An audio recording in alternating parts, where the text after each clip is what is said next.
What's up, everybody? Welcome back to the Havoc Hour. I'm your host, Reek Havoc, as always, and bringing you some special edition of the Havoc Hour today on this lovely Sunday. First off, happy Father's Day to all the fathers out there, all the real ones, real step, whatever you want to call it. You step up for them kids. Shout out to you.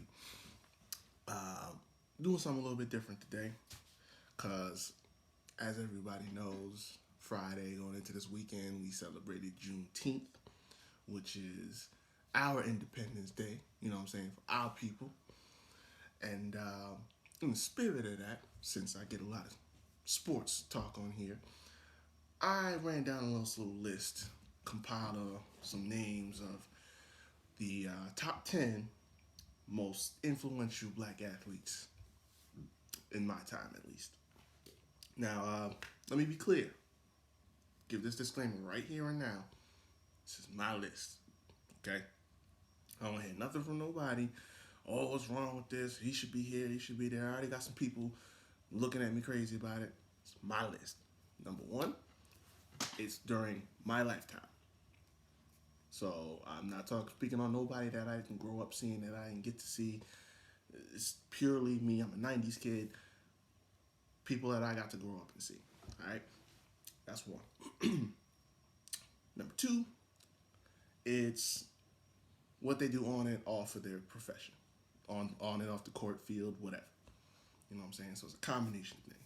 But anywho, put this list together, share it with y'all, and if you watched on the post on Instagram, I already dropped the first five, 10 through 6, and I'm gonna just run through those really quick. And before I even do that, I got a couple honorable mentions I gotta get to before I get to the list. First and foremost, and this was hard. This was hard for me to leave off the list, but my guy, AI, Allen Iverson, point guard for the 76ers, the face of the franchise. Uh, what more can you say about a guy that wasn't, wasn't particularly big for his size, but he could he can handle business, man. Like, this dude powered this team to places they never would have been without him. Plain and simple. I mean, this is the dude. This is the dude that makes Jordan seem mortal. And if you don't know what I'm talking about, go look it up. Al Iverson crosses Jordan. He touched the earth. It was like, to use that phrase, making God bleed. Like, it was one of those moments. And, you know, who could ever forget, the finals, I think it was in 2001, where they make it to LA. And game one, they took a victory over them in Staples, and that classic imagery of AI stepping over Tyronn Lue, that's priceless. Now, they didn't win another game. It was a gentleman's sweep, but if it wasn't for AI just in that moment, boy, forget about it. You're not even gonna be there. That's a bad man. It's a shame he never got a ring, but that's one of the realest ones out. And I was a big fan of his back in 02, 03. I started playing 2K when AI was on the cover when they first started making it. So, you know, that was that was a big one. I was hard pressed. I didn't want to leave him off the list, but there's so many more that I just had to get to, and they're real integrated here. So, anywho, the next one, and this is when some murky water's gonna come, and I'm gonna hear some noise. Mike Vick, bear with me. I'm gonna just make this clear. I'm not speaking on none of these people's transgressions, because just about majority of the people on the list have had some controversies or some issues. I'm not here to talk about that. We're talking positives, contributions on and off of their profession. Like I said, we're not talking about nothing negative, nothing that they've done, nothing bad or anything like that. I don't even want to hear about it. So, that being said, Mike Vick was a different breed. quarterback for the Falcons, the majority of his career. Did some time with Philly, and then a couple stints in the Jets and Steelers. Forgettable stuff. But the Falcons and the Eagles are the big ones because Mike Vick revolutionized the quarterback position. See, at the time, black quarterbacks weren't very prominent. You didn't see it much. And, him and Donovan McNabb were like the only quarterbacks that were of note that were really doing well. But Vic was just on a different level because Vic could beat you with his arm. He had a cannon. But his legs, man, this dude could fly by you, juke you, get around you, anything like that. He was the absolute definition of a dual threat. If you're a Madden fan and you played 2004, that was a cheat code. You could not use Michael Vick. That was cheating always because 99 speed and 99 arm strength. It was madness. And all the pieces he had around him, it's almost a miracle that they didn't win the Super Bowl. But, yeah. He had some time away from the game. Not going to discuss it because, we're not here for that. But came back, was signed by Philly. Ultimately, he took over the team after McNabb was traded away and started doing more of the same. He was bringing his team to the playoffs, and he was looking a lot like his old self, a lot like the vintage Michael Vick. Still no championship for him. The Philly would win the Super Bowl years later, but nothing doing for Mike Vick, unfortunately. But definitely one of those guys that I would consider one of the big influences because I loved watching Michael Vick back in the day. So that's just my honorable mention. So let me get to this list. I dropped, like I said, the first 10 through 6 I put up yesterday. I'm going to just run through them really quick. Number 10, I had Tiger.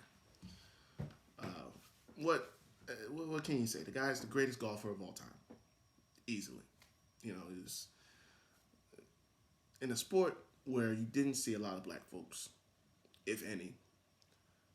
Tiger just emerged and took the game over completely. Started way back in 96. I found out when I was doing these notes, a lot of these guys started in 96. Majority of them, pretty much. But, he started off in 96. He's got 110 professional wins. 82 wins at the PGA Tour. That's tied for most all time. At one point he was ranked number 1 in golf for 683 weeks. I don't know what the numerical value, with the years, months. Y'all do that math. I'm not doing it.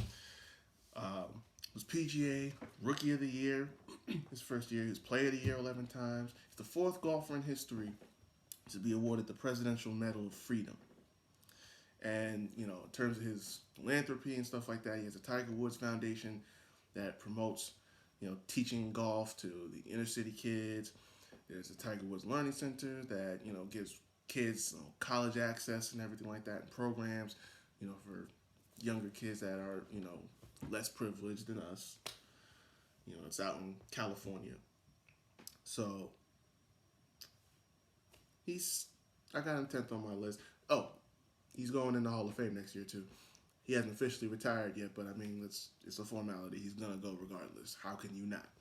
But, yeah, he's, whatever your opinions are on him, that's a black man at the end of the day. He may not know it, but that's my number 10. Moving along. Number 9. Coming in at number 9 is Floyd Money Mayweather. Yeah. That's That might be a little bit surprising to people, but I'm just gonna just be honest here. You know, Floyd, you cannot deny what the man has done in terms of a success story. I'm not the biggest fan of his. I'm not much of a fan, but you know, during my time, it was hard to really invest in boxing. You know, there was a lot of scattered years in between. And the one person that was truly featured, like a lot, and just became an attraction and a box office draw always was Floyd Mayweather. Way back in '96, again, um, went pro. He is still officially 50 wins, 0 losses. 2010, he was named the Fighter of the Decade 6 times. This dude was Forbes' highest paid athlete or celebrity, whichever category you wanted to fit in. 6 times the highest paid. He's generated $24 million in pay-per-view buys and 1.6 billion in revenue. Today, his net worth is 500 million. I mean, that's success anywhere you look. When you got when that's your value, you know what I'm saying? But you know, and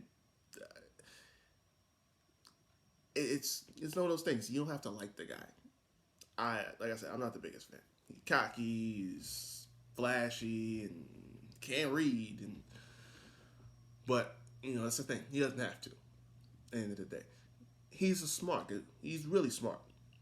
You know, just got hit a lot, long career, so he got some struggles in that department where the literacy is concerned. But you know, this is a guy that even still, his legacy in sports and in the community can't be ignored.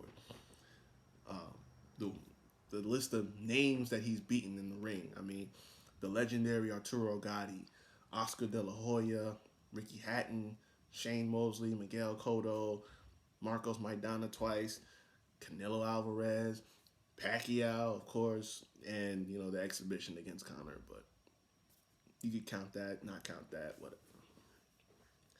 You know, but that's number 9.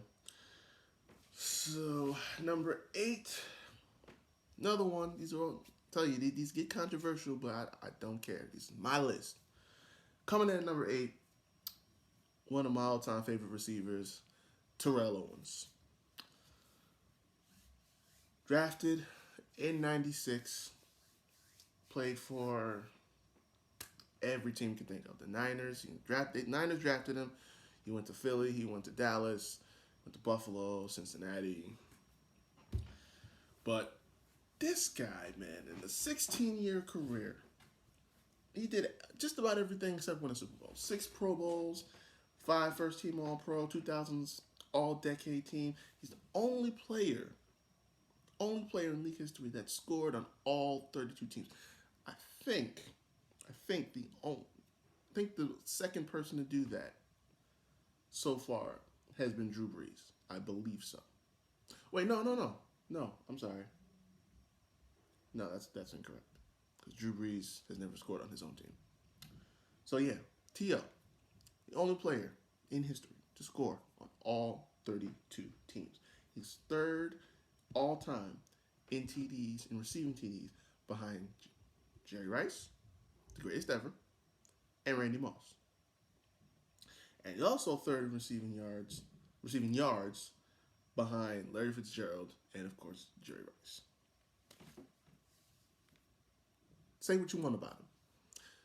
His character wasn't favorable. People didn't like him. You know, he drew a lot of ire for the way he acted. He wasn't everybody's cup of tea. Got that. But this dude delivered every time he showed up on the field. If he was on your team, you were going to win games. Point blank, period. Every team he went to, he was feature. He went to Cincinnati at a time where Chad Johnson, Ocho Cinco, was the guy. When he showed up in Cincinnati, Ocho Cinco was pretty much an afterthought. It was T.O.'s show. He had the 1,000-yard season. Super Bowl 39. Yeah. First time the Eagles played the Patriots in the Super Bowl. He played that game on a broken leg. Screws, everything. They called him selfish for doing that. But they only lost by 3 points. They easily could have won. That could have been Philly's first Super Bowl right there.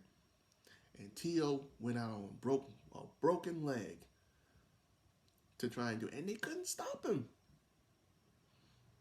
That's inhuman.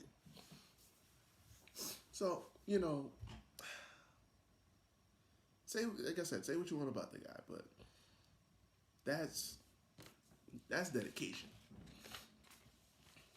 And, it took entirely too long, but he is a Hall of Famer. Went in 2 years ago, last year or 2 years ago. After being snubbed, God knows how many times, it's ridiculous, but well deserved. One of the greatest of all time, point blank period. I know if I was going to put a receiver on this list, people would say Jerry Rice, Randy Moss. Again, going after, my personal experience, I didn't get to see Jerry Rice, at least not until the last 2 years of his career. And as much as I love Randy Moss, he's the standard. He got, a move named after him, getting mossed. It's just, I don't know. It's just certain players like T.O. just resonate a little bit more with me. So, yeah, it's my list. I'm wearing nothing. Anywho, moving right along. Number 7, Mike Tyson, baddest man on the planet. Now, like I said earlier,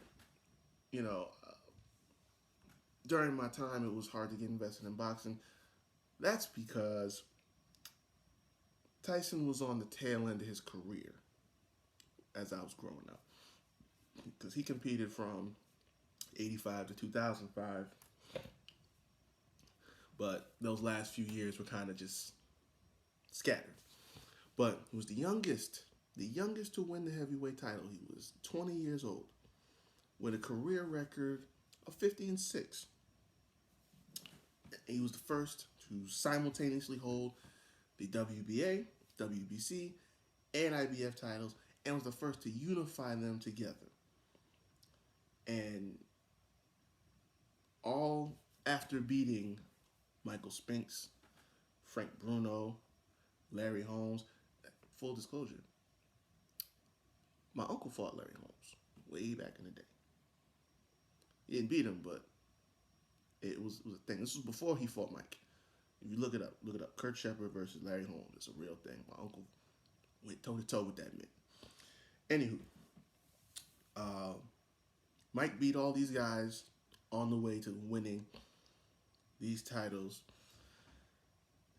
all at the age of 20. And, obviously we know about the upset with Buster Douglas in 1990. Took some time away. Things happened. Not getting into it. But he came back in 96. He won back the WBC and WBA belts after beating Bruce Seldon and Frank Bruno again. Then, of course, there was the Holyfield series. He lost that first fight. He lost the WBA title. They had their rematch in 97. And when I was 5 years old, and we all know what happened. Chomping the ear off, and that was one of the things that made him infamous at this point. But he was inducted into the International Boxing and World Boxing Hall of Fame. He's ranked number 14 as one of the greatest heavyweights of all time. And he's become synonymous with pop culture. You see him in movies, TV shows. He's got his own TV show, Mike Tyson Mysteries. He's just a staple of pop culture today. And he's relevant. I saw him in Vegas. You know, when I was covering the PFL MMA, was down there uh, presenting the belts. You see him on, you know, back in the '90s, he was doing WWF. Back when they was in the Attitude Era, he was featured in that. Just AEW did this last month. Uh, yeah, what can you say? This guy is one of the most known people in American history, not just Black American. He just happened to be black. So, shout out to Mike, Iron Mike. Moving right along, number 6. Before we get into the top 5 here, at number six is a dual entry because I couldn't pick one of them. Uh, they resonate with me, and so I'm going to put them united at number 6. Venus and Serena Williams, the consensus greatest tennis players ever. What can you say? Like they are one of a kind, truly. And for me, you know, as a young black man, I have a sister who's 14. You know, that's someone she can look up to. So I have a profound appreciation for these two, and they do it. They've always done it the right. They're the only. I think they're the only person, one of the only people on this list that, you know, they don't have no controversies. They don't have no issues, and you know they've always done it right. You know, they started in '97, and between the two of them, 49 singles titles, 21 in doubles, 7 Grand Slam singles, 14 Grand Slam doubles, gold medals over in not Beijing, London 2012. I forget where they were in 2000 for singles, and then in doubles in 2000, 2008 in Beijing, 2012 in London. I'm not even gonna get this. They are the two best of that sport, easily. You know, I don't want to hear about Nadal or anybody. No, for me, it's always been Venus and Serena. And then you got to look at what they've done for the sport. Like Venus, you know, got sick and tired of the disparity in pay. So, you know, she started saying, you know, we got to get some equal pay for us. You know, at the end of the day, you know, they are, you know, those two were a bigger draw a lot of times than the men, but they weren't making as much. And she let them hear about it. And the committee finally, let's see what year it was, they finally relented and said, well, it's a, you know, now we're going to make the prizes at the end of the events. We're going to make that gender equal for everybody. And, you know, ever since then, it hasn't been an issue. You know, that's legit, man. Also, you know, the two of them, numerous charities within their communities and everything. They're minority owners of the Dolphins. I didn't know this. The Miami Dolphins. You know, so that's ownership. That's, you know, that's important. That's stuff that people in the community need to know about. But yeah, there's not a whole lot I can say about it. I mean, they're two of the best, and they represent us well. So shout out to the sisters, Venus and Serena. Now we're gonna get into this top 5, and I'm going to give my warning once again. This is my list, and so I will not hear any controversies when I read these last names. Okay? Just so we're clear. Now, at number 5, this one holds a special place near and dear to me. Number 5 is the greatest Raven of all time, Ray Lewis. Number 52. This man is probably one of the biggest reasons I started playing football because I have never seen anyone exert more passion in their sport and been as great of a leader, as as intense of a figure in his field, and just everything that this dude has done throughout his career. It's amazing. You know, he was also drafted in '96 out of the U, Miami. So I mean, we knew he was coming to play, but we didn't. We had no idea what it was going to turn out. In 17 years, won 2 Super Bowls. Retired just after the last one. Was Super Bowl MVP of the first one. 13-time Pro Bowl. Seven-time first team All Pro. 2000s All Decade Team. Went into the Ravens Ring of Honor. 2018 took his rightful place in the Hall of Fame. First go around. Like I said, he's the greatest Raven of all time. And I mean, what more can you say in terms of, you know, a prominent black athlete? Straight up. I mean, one of the best to do it, man. Easily. I got profound appreciation for him. And, you know, he had some issues of his own, but I'm not one of those people that subscribe to that channel. I'm just, you know, I look at a situation from all angles. Everybody wants to have their thoughts on that, but listen, I'm not here for that. I know at the end of the day, you know, he didn't do what they say he did. So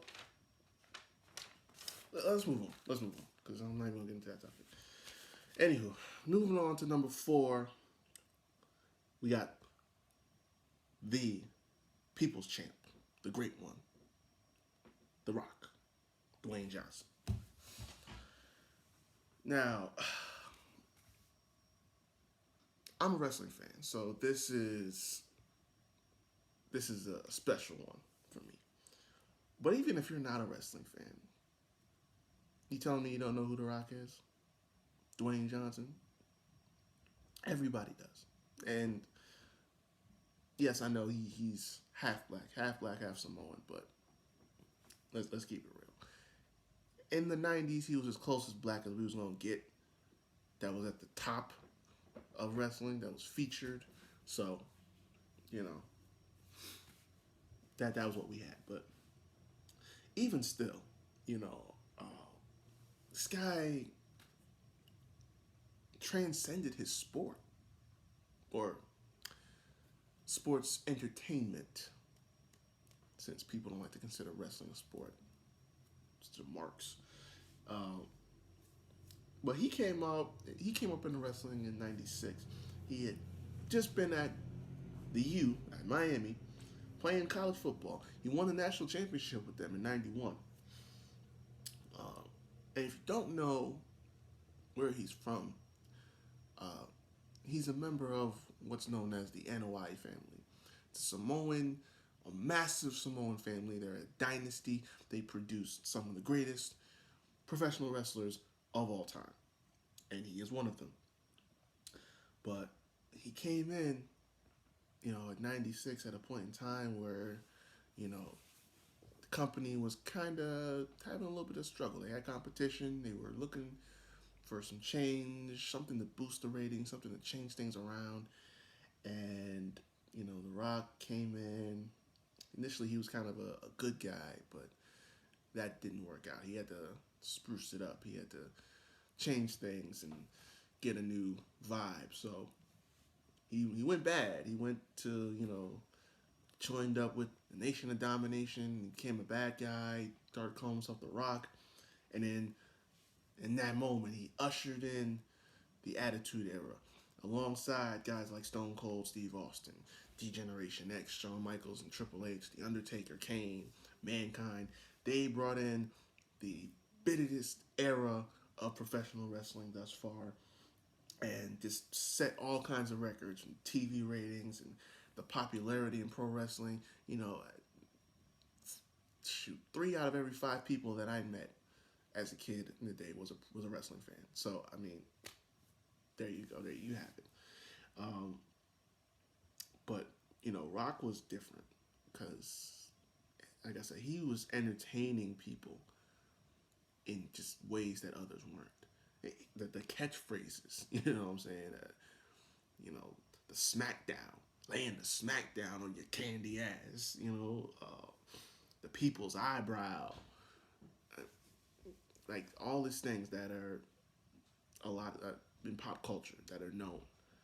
You know what I'm saying? He was on the cover of video games, uh, commercials, TV, and ultimately that entertainment factor, that value from his character work, that's what got him in the show business. You know, but he had a prolific career before he went into show business. It was like he had kind of had a second act. He was a 10-time world champion there. He was a Triple Crown winner, a Royal Rumble winner. He did everything that he could possibly do. And he just took a venture into the world of show business. And the first role that he took was in The Mummy Returns. He was the bad guy. He was the mummy figure, whatever it was. I've never really been into those movies. But that did well enough that in 2002 he got a lead role in the prequel to that movie, The Scorpion King, where he was the lead.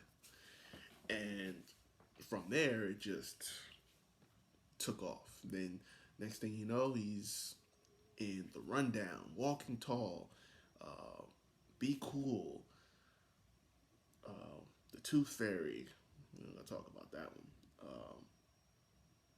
It just spawned a whole new career. And by 2004, he was off and said, "Yeah, I'll see you guys later." Occasionally you'll still see him. He'll make appearances and stuff like that, but he's fully entrenched in Hollywood.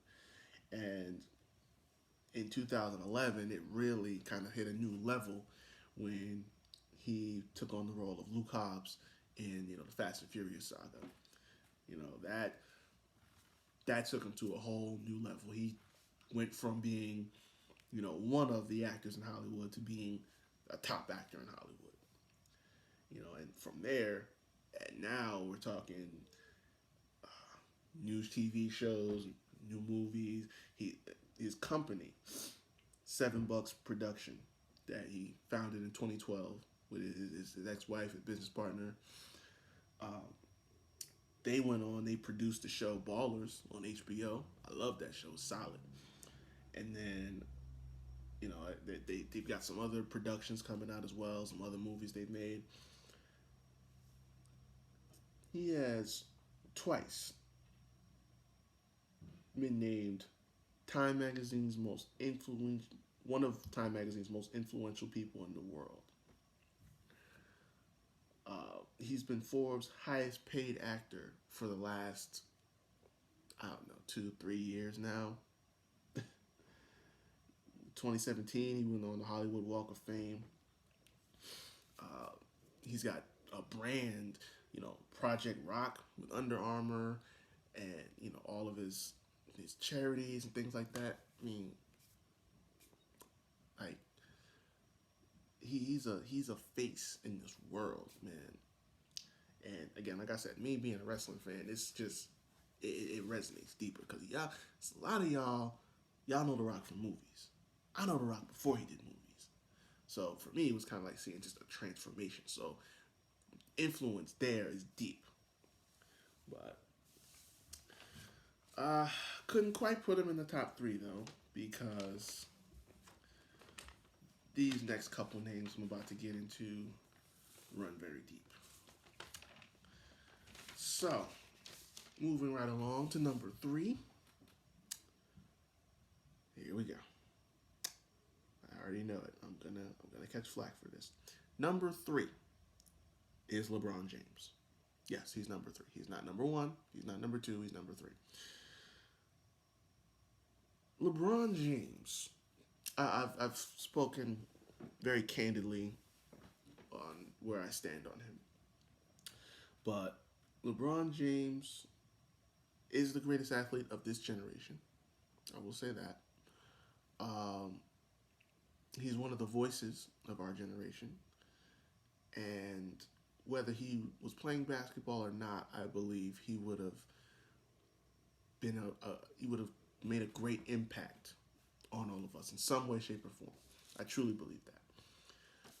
Um, coming out of high school, he was touted as potentially a successor to Jordan. Drafted in 2003, he was the first pick right off the board to the Cleveland Cavaliers, and he just took the league by storm, as expected. You know, to date, I'm not gonna get into all these accolades. It's too much to get into. He's three-time champ, three-time Finals MVP, four-time league MVP, 16-time All-Star, three-time All-Star MVP. That's as far as I'm gonna go. But he's one of the top sports figures in the world over the last decade plus, easily. 2017, he was also on Time's most influential people of the world. In 2008, he was the first. I never knew this. The first black man to appear on the cover of Vogue. Now, this was not uh, received well by many people because of the imagery of it. And he was standing next to Giselle Bundchen, Tom Brady's wife, and if you look at the magazine cover, it kind of looks similar to the whole King Kong holding the woman on the top of the building. Um, yeah, bad look. We know, like, those folks over there don't really appreciate black folks, man. But yeah, even still, I mean, it's an accolade, but I guess it's mired in a lot of controversy. But even still, this LeBron has influenced an entire generation, truthfully, and I think he has been more of a role model than most other in his profession. Regardless of what he's done on the court, and he's done a lot.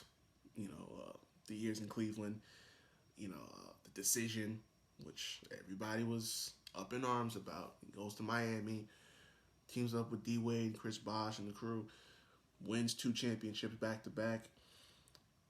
Then he comes home to Cleveland, finally wins them a championship. Now he's in LA, trying to fulfill a legacy there, especially, after we lost a giant. I'll get to that in a second.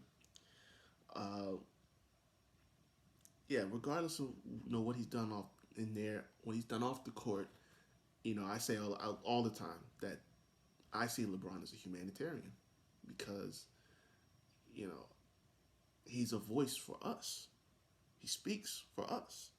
And even when they try to, quiet him, shut up and dribble, everything like that, it doesn't happen.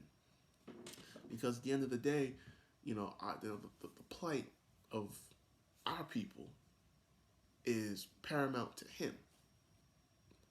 And, he's always been one to give back and support.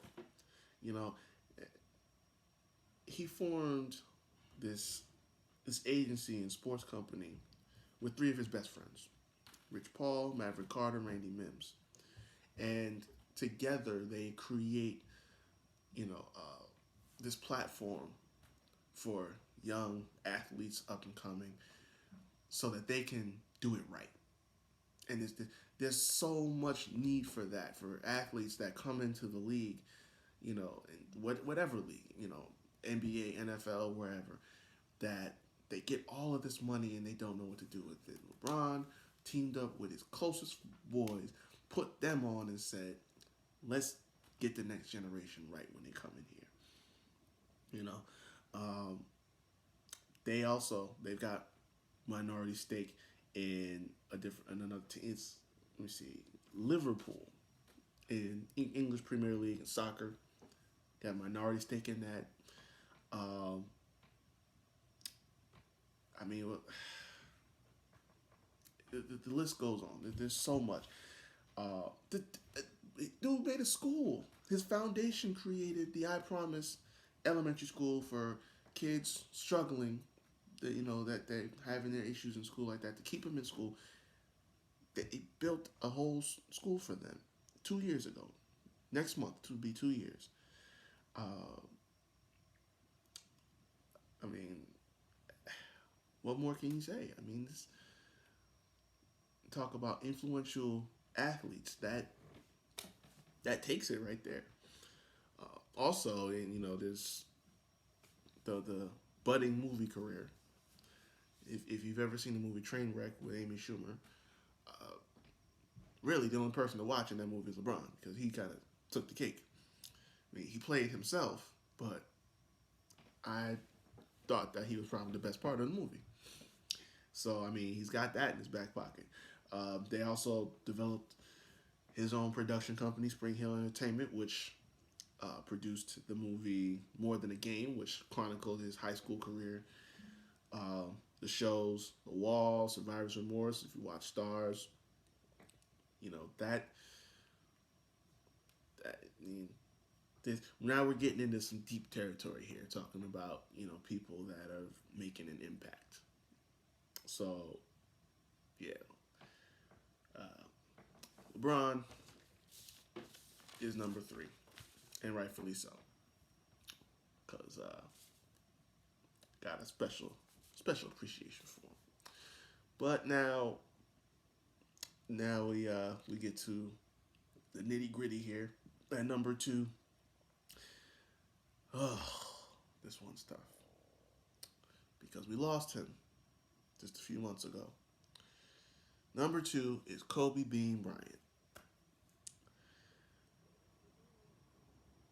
He is, truthfully, the greatest Laker of all time, one of the best players of all time, but also one of the best human beings of all time.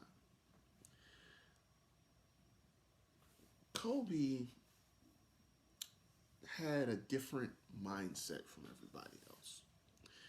And it was so different that he named it and called it the Mamba mentality.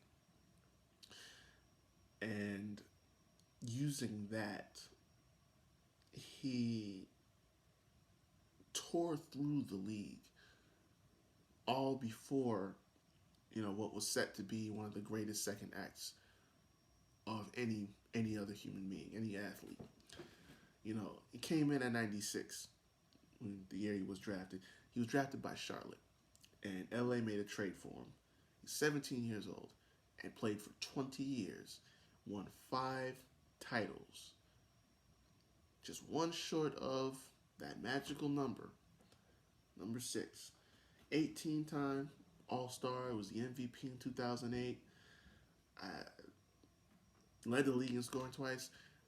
I can't get into all his accolades. It's we'll take the rest of the show. But Kobe made so many memories.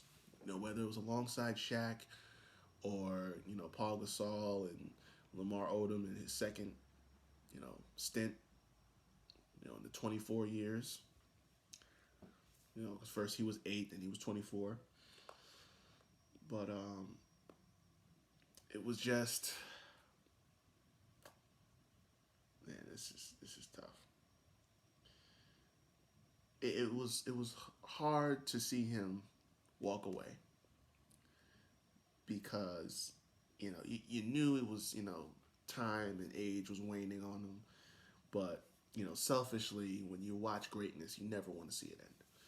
But he made the decision that I reached my point. I'm ready to walk away, and after walking away, it was just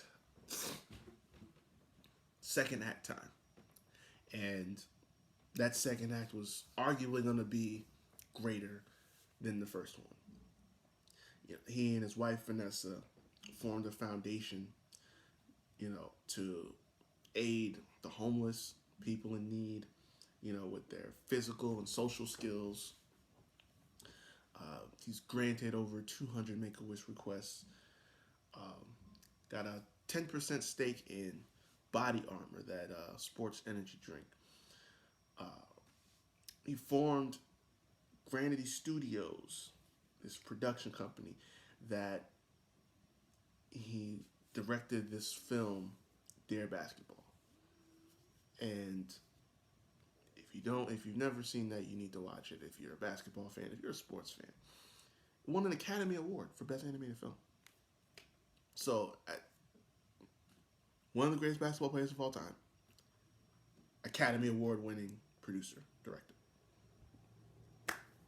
What are you gonna like? What more can you say for a guy that just used to play basketball? I mean, that's nuts. The numerous businesses and community service that he's done, and not to mention the one that really resonates, the Mama Sports Academy, which his daughter was a part of, Gigi, and that's where his focus was going primarily. He had other stuff too. He had a venture capital firm and stuff like that, but it was becoming all about his daughter and how she was coming along, and unfortunately, that came to a screeching halt in January when two of them were killed in a helicopter accident. That was a tough day. That was a really tough day. It's unfortunate. It's terrible. It's hard to think about. But no matter what, that legacy continues. With his wife carries that on with his other daughters, and we won't ever forget Kobe. But it's just unfortunate he's not gonna be with us anymore. But he left his mark, and so no matter what, he's remembered. He inspired a whole generation of people, not just to play basketball, not just to play sports, just to be great. And I think that for me was one of the things that made me say like, he's right up there, right at the top, because like I said before, the Mamba mentality, that wasn't about sports, that wasn't about basketball, that was just about life. Have that mentality in whatever you do. And that was his legacy. That was Kobe's legacy. And that's what I take away. That's what I remember the most. This year he's going in the Hall of Fame, rightfully so. And the All-Star Game Award, the MVP award, was named after him. I think that there's always something more we can do to memorialize him, but I mean, this this is well deserved, all of it, and uh, I'm still getting used to this, not having Kobe.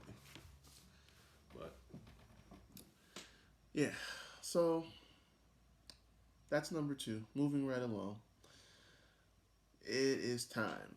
The number one, my number one most influential black athlete.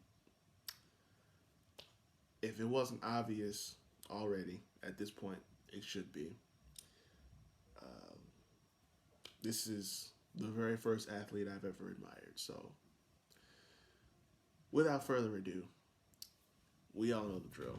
Number one is Michael Jordan. I I don't know how else I can put this in proper perspective. Michael was literally the first the first athlete I ever even paid attention to. The first athlete that even caught my attention. Um, we, we we know what he's done in basketball. We already know that. If you watched that the documentary, The Last Dance, and everything, that that tells you everything, all you need to know. And I said after that I don't want to hear no more discussions about who's the GOAT because, you know, what Michael didn't have in terms of leadership qualities and being a role model, which LeBron is more of, he made up for, you know, with, you know, just an attitude, a relentlessness. His focus was being the best at what he did and making everyone around him great at it. But, you know, that's neither here nor there. I'm talking just strictly, you know, my experience. You know, Michael Jordan, for me as a 90s kid, was. He was it, man. Like, they used to have that commercial, everyone wants to be like Mike. It was true. I had my pair. I don't wear Jordans today. I'm not a fan of that. But at 5 years old, I had like several pairs of Jordans. I had his jersey. I still have his book, Rare Air. I still have it. Um, you know, uh, trading cards. You know, little collectible items and things like that. Hats, T-shirts. I mean, he was everywhere, man. He was everywhere. This guy, you know, with Nike, all these endorsements, Nike, Coke, Gatorade, on the Wheaties box, you know, the commercials, the ballpark franks, Hanes, you know, it was in Space Jam. I was 5 years old when Space Jam came out. It is one of my favorite movies to this day. You know, he's another one of those people that it's about opinion because, you know, now more than ever, you know, I come to see everything full circle. And yeah, he wasn't a leader. He wasn't someone that you should consider a role model. It's not what he was out to do. And you know, there's definitely more he could have been doing for us personally. You know, but again, strictly for me, I I got into sports because of Michael Jordan. I fell in love with basketball when I was a kid because of Michael Jordan. I started to play basketball because of Michael Jordan. You know, like there is, I don't know how to properly put this any further into context. I mean, you know, he might not be on anyone else's top 10 list, you know, as number one, but just for me, I, there's no question. There's no question at all because when you're the greatest at what you do, you know, there's always going to be a whole generation that grew up with you and seeing you and the whole wave that you were on top. For kids nowadays, that's LeBron, and again, he's better in terms of being a leader, being a role model. But for me, it was Mike. That that's just how it goes. Every great basketball that we want to say is elite and top of the league and one of the best ever, they will always be compared to Mike. Just like Mike, when he was coming up, was compared to Hakeem, not Hakeem, Kareem. I was about to say Hakeem. Kareem Abdul-Jabbar. He was compared to them. He was compared to Magic Johnson. He was compared to Bill Russell. You know, so there's always going to be that. But for me, growing up, he was the standard, and he is the one by which everyone will be. Kobe was compared to Jordan, but see, Kobe learned from Jordan. That's what made him so great. But you know, uh, in terms of a success story, there are a few better. He in 2010, they ranked him in 2010 as the number 20th most powerful celebrity in the world. His current net worth, oof, that number. His current net worth is 2.1 billion with a B. He's the owner of the Charlotte Hornets, part owner of the Miami Marlins, and the fourth richest black man in the U.S. Behind Oprah and all of that. But that's another thing too. He was one of the only people I've seen thus far that they left the game and became an owner. Then which is something that professional sports needs more of, black ownership. You can say what you want about where he puts his money, funding prisons and all that other stuff, and gypping people left and right, robbing them $300 sneakers and stuff like that. I get that. I understand. Like I said, I've seen things 360 now, so it's not like I'm just chanting his praises without acknowledging the faults. But to be in a position where you are considered, at the top in ownership position, I find that's one of those things that should be encouraged. That's one of those things that should be taught. And maybe now in the wake of things that have been happening, and losing Kobe and the uprising in the nation with people of color and everyone standing together, maybe this will be something that kind of open his eyes. We might not have seen the last of Michael Jordan in terms of his impact on this world. I truly believe that. And that is why he is my number one, without question. Point blank, period. But anyway, I thank y'all for tuning in. Any controversy over this list, y'all can see me on Instagram, wherever. And yeah, we can hash it out there. But thank y'all for tuning in. I appreciate the support. Appreciate everybody. Y'all can also catch me on Young Kings Wrestling during the week. We did a whole circuit the last couple days. We did a Backlash recap show. We did a new retrospective for the career of Jeff Hardy. Y'all go check that out at Young Kings Wrestling, wherever you find your podcasts. What else have I got? Oh, go get Scattered by Design 2 and or Scattered by Design 1. You get both. Black Poetry, my man Josh Harris. Go get your copies. And yeah, I hope y'all enjoy the rest of your weekend. Happy Father's Day once again to all the fathers out there. I've been Wreak Havoc. I'll be back with y'all next week. Keep tuning in. Keep checking me out. Keep shouting me out on the gram and Facebook, wherever. I'll keep it with y'all. Y'all keep it with me. I'll see y'all next week. I'm out.